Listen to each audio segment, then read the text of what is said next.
When I was 15 years old, my parents took me to a faith healer to try and cure my disability.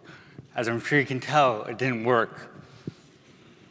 Now, it was a warm October day when my parents drove me to a field in upstate New York to meet a man by the name of John of God and his organization. Now, John of God became popularized after he was shown on the Oprah Winfrey Network performing miraculous life-saving cures without the use of any anesthetic. My parents wanted to take me that day, and I played along because, hey, I was 15 years old. I wanted to skip a day of school, you know?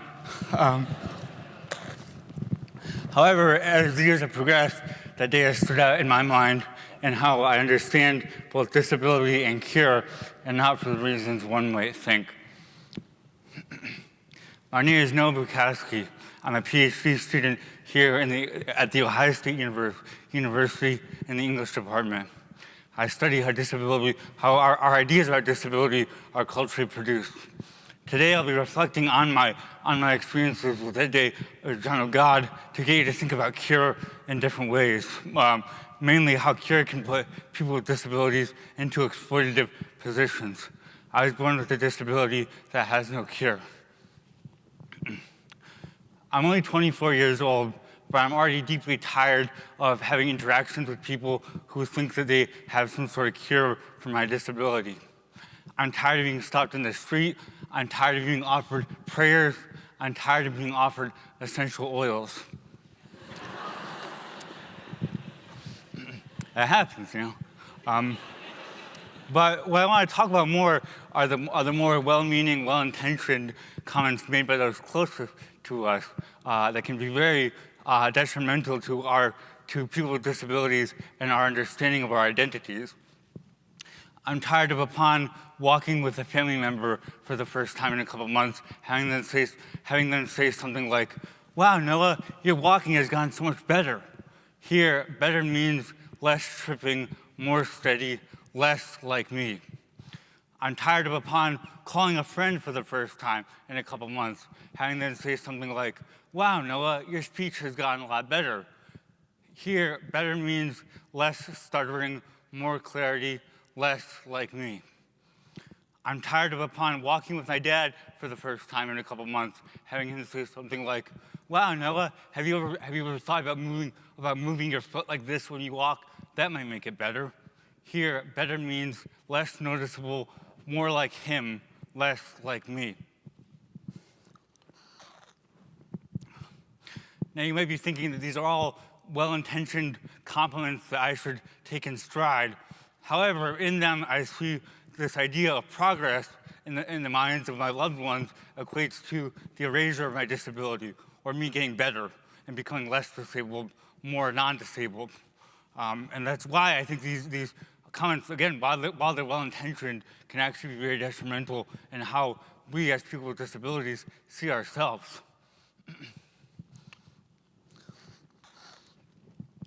And I think that these ideas of cure are what lead people to reach out to organizations and people like John of God, because their families have socialized them to believe that their disability or their illness or whatever is something that needs to be fixed at all costs.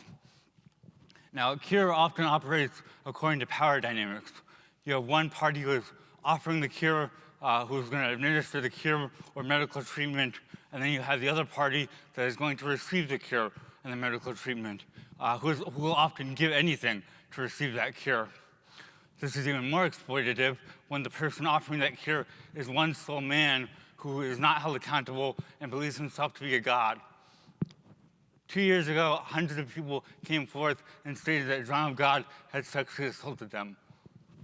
It was then revealed that his interventions and his cures had little more than a placebo effect.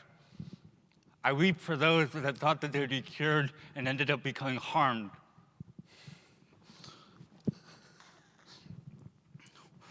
Now, I want to be clear that this is not a speech that's meant to be inspirational about how I overcame my ableist parents or how I overcame what happened that day with John of God. You might have a morbid curiosity about what happened that day, but to me, it's not really important.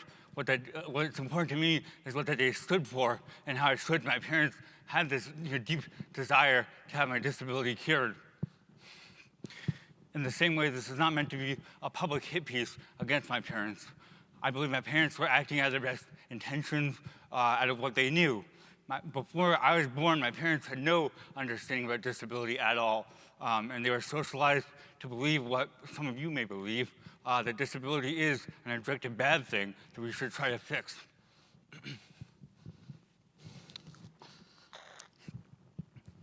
In this way, I wanted to then show a more favorable representation of my parents, to show that I believe our ways of circumventing these sticky issues like cure are often reliant on being very informed about the medical treatment and having good communication strategies with the person who will be receiving the cure. At the end of the day, it's up to the person with the disability or the illness whether or not they should receive the cure. Now, when I was 5 years old, I had the opportunity to receive recurring Botox injections into my muscles. These would be recurring monthly, they'd be incredibly expensive, and be incredibly painful. I remember lying, crying half naked on an observation table, pleading my mom not to allow these doctors to harm me in the name of temporarily curing my disability. Now, my mom is a badass. She has worked her entire life to go up the healthcare system, and so she knows a lot about medical interventions. Because of this, she knew a lot more about this Botox temporary treatment, and so she was well informed in this issue, and then we talked about it. We had a good conversation and ultimately realized this was not a good treatment for me.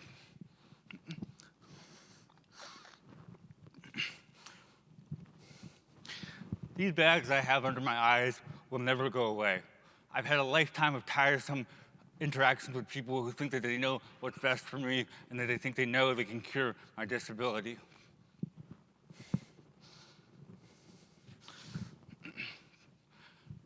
All these interactions have led me to where I am today in pursuing a PhD in disability studies.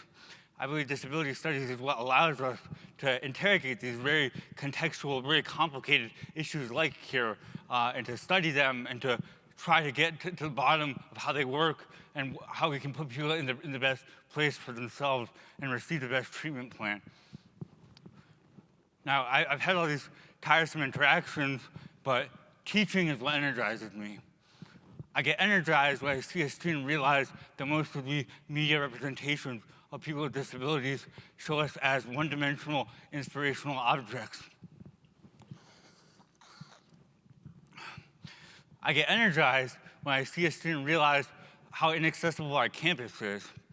I get energized when I see a student realize how most of the narratives about disability end with us either being killed or cured.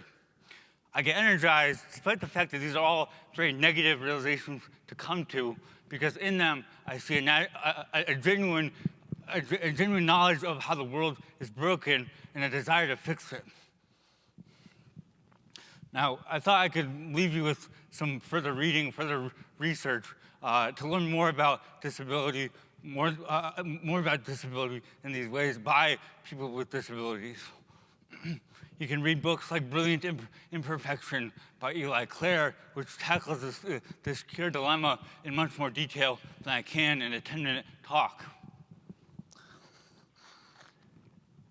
You can research the disability rights movement, which is one of the least talked about civil rights movements in the US school system, but always shows that disability is inherently political.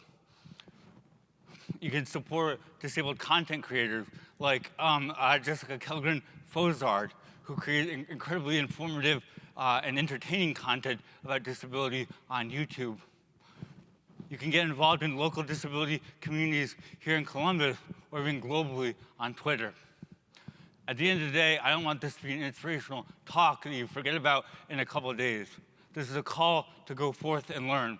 Thank you.